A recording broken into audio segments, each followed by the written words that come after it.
Formula One is no stranger to change, but what's happening right now feels different. This isn't about tweaking tire compounds or adding a new street circuit. This is about reshaping the DNA of an entire race weekend. Imagine you've followed F1 4 years practice on Friday, qualifying on Saturday, the grand race on Sunday. That familiar rhythm is being dismantled piece by piece, and the mastermind behind it is FIA President Stefano Domenicali. His mission is clear: make the sport more exciting, more unpredictable, and more marketable than ever. But behind closed doors, intense meetings with team principals and drivers, there's an unspoken question: how much excitement is too much? Because every time you change the structure of a sport, you're not just adjusting the schedule, you're altering decades of tradition and strategy that define what Formula One is. One of the most radical ideas on the table is the introduction of reverse grids for sprint races. The concept is as disruptive as it sounds. The fastest drivers start further back, the slower drivers up front. It's chaos by design. Lewis Hamilton has publicly embraced it, calling it an opportunity to mix things up and recalling the adrenaline rush of climbing from last place to a podium fight in Brazil 2021. To him, it's about skill, adaptability, and making every lap count. But not everyone shares his enthusiasm. George Russell and Max Verstappen see it as an artificial way of punishing excellence. They worry it turns qualifying mastery into a disadvantage, where being the fastest could actually hurt your chances of winning. That's not Formula One. They argue that's entertainment engineering. Reverse grids would fundamentally change how sprint races unfold. In Formula 2 and Formula 3, the fastest qualifier starts P104 the sprint, P9 goes to the second fastest, and so on. The slowest in the top 10 gets to start at the front, forcing quicker drivers to fight through traffic.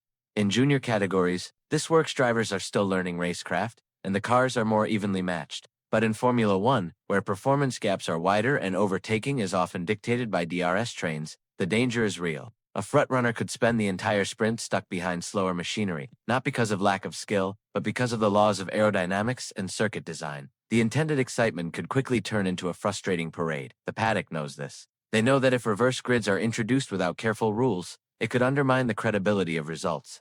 The fight isn't just about whether fans will enjoy it, it's about whether the sport's competitive integrity can survive the shakeup. And this is only the first step in Domenicali's vision, because if he gets his way, reverse grids won't be the only thing to disrupt your race weekend. The entire structure of sprint races themselves is on the table, and the next proposals could be even more controversial. Right now, sprint races happen at only 6 venues a year. They're the weekend wildcard, offering a shorter, faster fight for extra points and setting the stage for Sunday. But Domenicali is asking a bold question. Stop at 6? Why not have a sprint at nearly every single race, like MotoGP does? From a business standpoint, it's a no-brainer. Promoters love them because they sell tickets for Saturdays. Broadcasters love them because they get more live drama. And sponsors love them because every extra session is another opportunity to get their logo on screen. The math is simple: more action equals more revenue.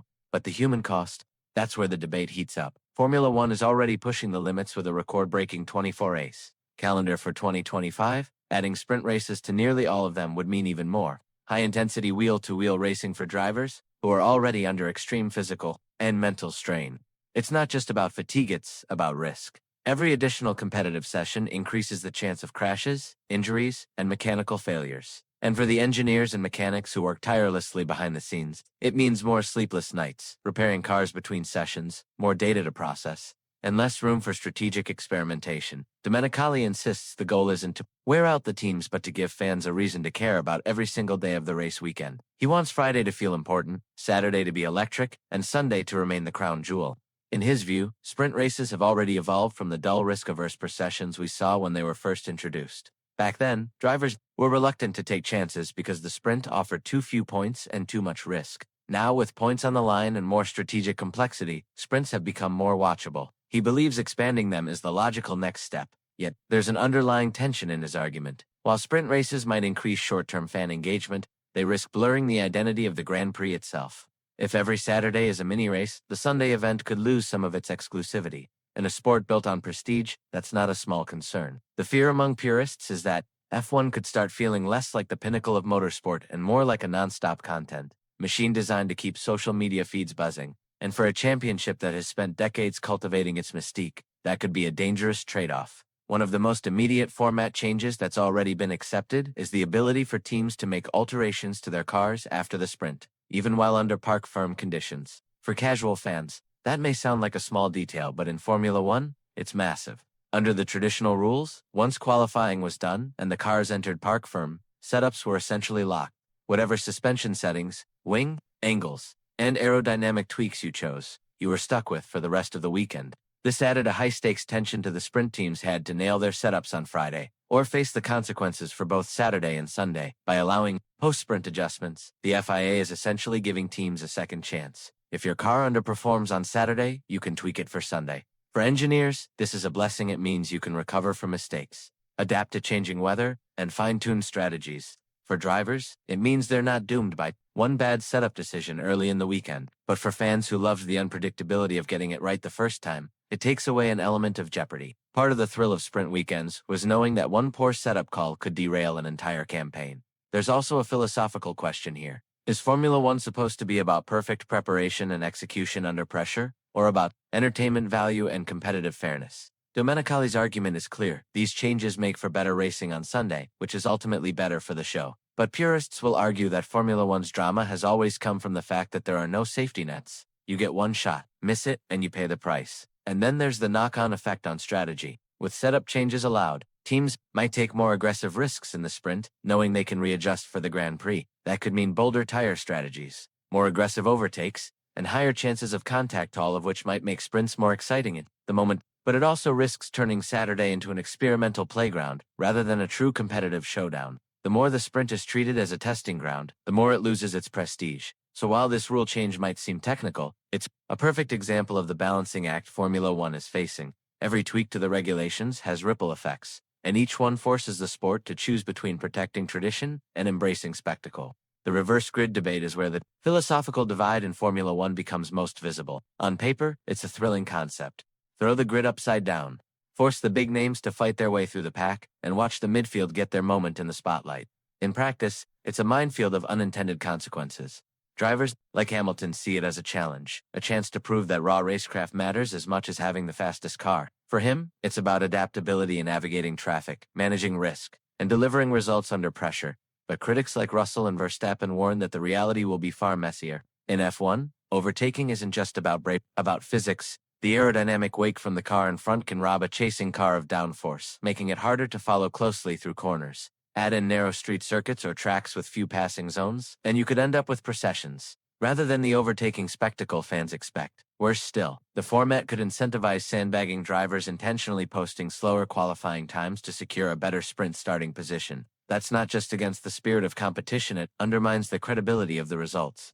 In Formula 2 and Formula 3, reverse grids work because the cars are far more evenly matched, and the stakes, while high, aren't as world-defining as in F1, but in the top tier. A single race can swing championships, decide careers, and alter legacies. The idea of handicapping the very best for the sake of entertainment is a hard sell to those who see F1 as the ultimate meritocracy. And yet, the proposal remains on the table. Why? Because it delivers unpredictability, and unpredictability sells. Every promoter wants a Saturday that feels like a main event, not just a warm-up act. Every broadcaster wants viral moments.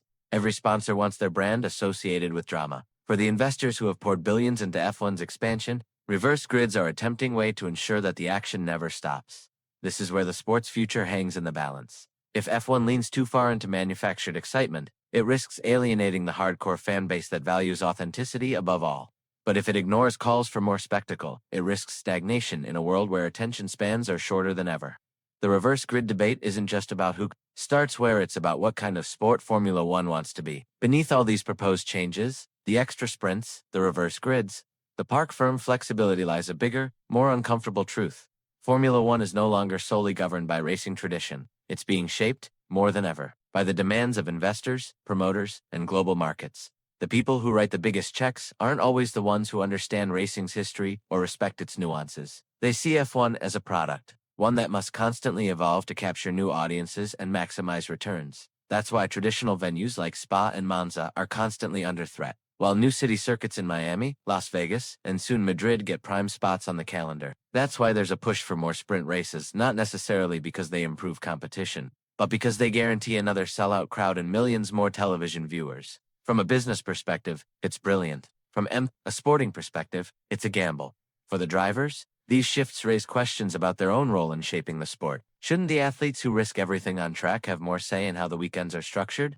Shouldn't the teams that spend hundreds of millions perfecting these machines have a stronger voice in decisions that affect performance and safety? The fear is that in the pursuit of entertainment, Formula One could become less about pure competition and more about manufactured drama. The irony is that both sides, the traditionalists and the showmen, want the same thing: a formula, one that's thrilling, relevant, and global. The difference lies in how to get there. Do you lean on spectacle, or do you double down on the prestige that has made F1 the pinnacle of motorsport for over 70 years? As fans, we stand at a pivotal moment. The sprint format changes could usher in a golden era of unpredictability, or they could dilute the very essence of the sport. Will we look back on this period as the moment Formula One reinvented itself for a new generation, or as the moment it lost sight of what made it great?